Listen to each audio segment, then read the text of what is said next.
ഹരി ഓം.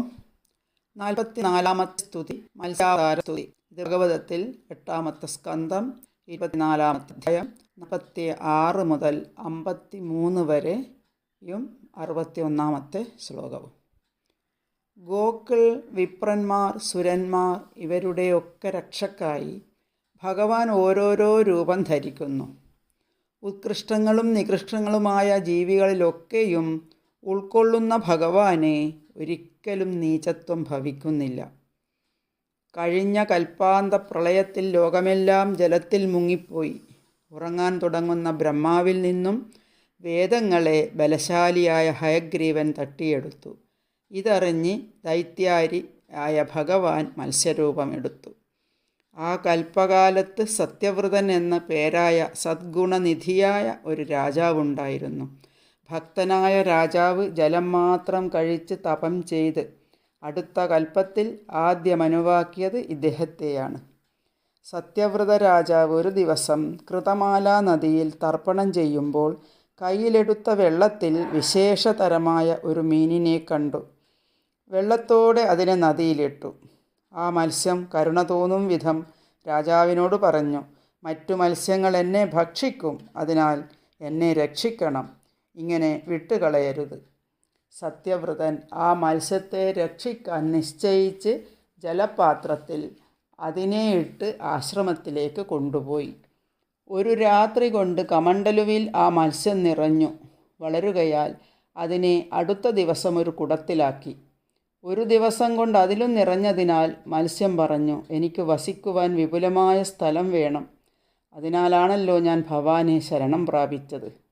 ആ കുടത്തിൽ നിന്നെടുത്ത് ഒരു സരസിൽ കൊണ്ടുചെന്ന് വളർത്തി. അത് വളർന്ന് സരസ്സു നിറഞ്ഞപ്പോൾ ഒരു വലിയ കയത്തിലിട്ടു. അവിടെയും നിറഞ്ഞപ്പോൾ മത്സ്യത്തിനെ സമുദ്രത്തിൽ കൊണ്ടുപോയിട്ടു. അപ്പോൾ മത്സ്യം പറഞ്ഞു, രാജാവേ, അങ്ങ് എന്നെ ഇവിടെ വിട്ടിട്ട് പോയാൽ മകരമത്സ്യം വിഴുങ്ങും. അപ്പോൾ രാജാവ് ചോദിച്ചു, ഞങ്ങളെ മത്സ്യരൂപം ധരിച്ച് മോഹിപ്പിക്കുന്ന അങ്ങ് ആരാണ്? പെട്ടെന്ന് വളരുന്ന ഈ മത്സ്യം മഹാവിഷ്ണു തന്നെയെന്ന് സങ്കൽപ്പിച്ച് ഈ രൂപം ധരിക്കാൻ തക്കതായ കാരണമെന്ത് എന്ന് ചോദിച്ചു. രാജാവിൻ്റെ വാക്ക് കേട്ട് ആ ഭക്തപ്രിയൻ പറഞ്ഞു, ഇന്ന് തൊട്ട് 7-ാം നാളിൽ ത്രിലോകം മുഴുവൻ പ്രളയസമുദ്രത്തിൽ മുങ്ങിപ്പോകും. അതിനു മുൻപായി ഒരു കപ്പൽ നിന്റെ അടുത്തെത്തും. സർവ ഔഷധികളുടെ ബീജങ്ങളും സംഭരിച്ച്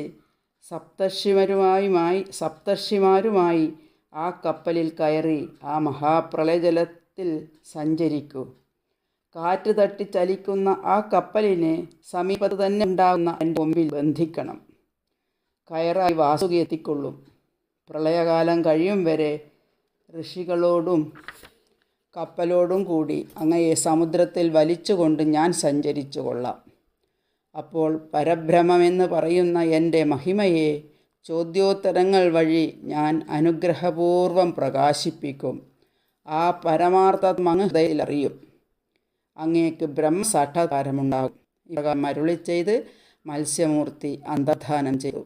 ഭഗവാൻ സൂചിപ്പിച്ച ആ കാലത്തെ തന്നെ പ്രതീക്ഷിച്ച് മത്സ്യമൂർത്തിയായ ഭഗവാന്റെ പാദങ്ങൾ ചിന്തിച്ചുകൊണ്ട് രാജാവ് കഴിഞ്ഞുകൂടി. അപ്പോൾ മേഘം വന്നു മൂടി പേമാരി ആരംഭിച്ചു. എങ്ങും ജലം നിറഞ്ഞ് കടലായി. ഋഷിമാർ കയറിയ ഒരു കപ്പൽ ആ കടലിൽ കണ്ടു. അത് സത്യവ്രതൻ്റെ സമീപം വന്നു. കരുതിയിരുന്ന ഔഷധബീജങ്ങളുമായി അദ്ദേഹം അതിൽ കയറി. ഋഷിമാർ പറഞ്ഞു, രാജശ്രേഷ്ഠ, ഒട്ടും ഖേദിക്കേണ്ട, വിഷ്ണുവിനെ തന്നെ ധ്യാനിച്ചു കൊള്ളുക, അദ്ദേഹം നമ്മുടെ ദുഃഖം മാറ്റിക്കൊള്ളും. അനന്തരം ഭഗവാൻ സ്വർണ്ണ നിറമുള്ള ഒരു കൊമ്പുമായി 1,00,000 യോജന വിസ്താരമുള്ളതുമായ മഹാമത്സ്യമായി ജലത്തിൽ പ്രത്യക്ഷപ്പെട്ടു. വാസുകിയും വന്നു. മുൻപ് പറഞ്ഞതുപോലെ വാസുകിയെ കൊണ്ട് കപ്പൽ മത്സ്യത്തിൻ്റെ കൊമ്പിൽ ബന്ധിച്ചു. എന്നിട്ട് കപ്പലിലിരുന്ന് ഭഗവാനെ സ്തുതിച്ചു. നമുക്ക് സ്തുതി കേൾക്കാം.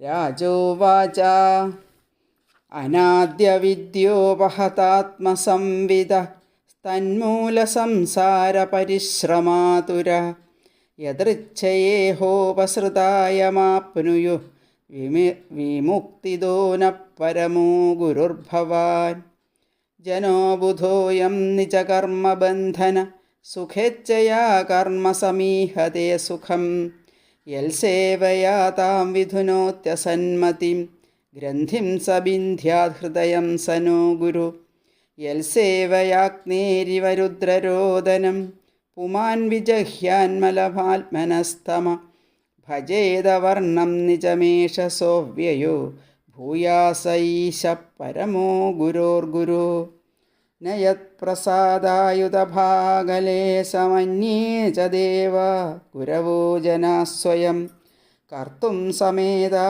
പ്രഭവന്തി പുംസ ത്വമീശ്വരം ത്വാം ശരണം പ്രപദ്യേ അചക്ഷരന്തസ്യ യഥാഗ്രണീകൃത തഥാ ജനസ്യാ വിദുഷോ ബുധോ ഗുരു ത്വമർക്കദൃക് സർവദൃശാം സമീക്ഷണോ വൃതോ ഗുരുർന സ്വഗതിം ബുബുത്സതാ ജനോ ജനസ്യാദിശതേ സതീം മതിം യയാ പ്രപദ്യേത ദുരത്യയം തമ ത്വവ്യയം ജ്ഞാനമമോഘമഞ്ജസ പ്രപദ്യതേ യേന ജനോ നിജം പദം ത്വം സർവലോകസ്യ സുഹൃത്പ്രിയേശ്വരോ ഹ്യാത്മാ ഗുരുർജ്ഞാനമഭീഷ്ടസിദ്ധി തഥാപി ലോകോ ന ഭവന്തമന്ധധീ അന്ധധീർജ്ഞാനാദിസന്തം ജാനാദിസന്തം ഹൃദി ബന്ധകാമാ തം ത്വാമഹം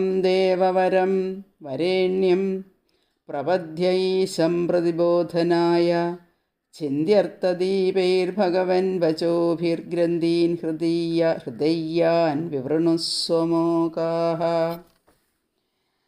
പ്രളയപയസി ധാതുസുപ്തശക്തേർമുഖേഭ്യ ശ്രുതിഗണമപനീതം പ്രത്യുപാദത്തഹത്വാ ദിതിജമകഥയദ്യോ ബ്രഹ്മസത്യവ്രതാനാം തമഹമഖിലഹേതും ജിഹ്മമീനം നതോസ്മി.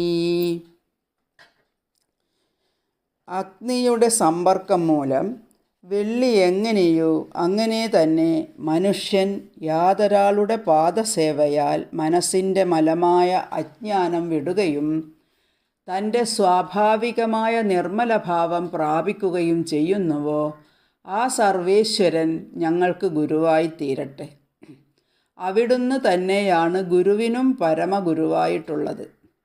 ദേവശ്രേഷ്ഠനും സർവർക്കും ആദരണീയനും സർവേശ്വരനുമായ അങ്ങയെ തന്നെ ഞാൻ ആത്മതത്വോപദേശത്തിന് ശരണം പ്രാപിക്കുന്നു.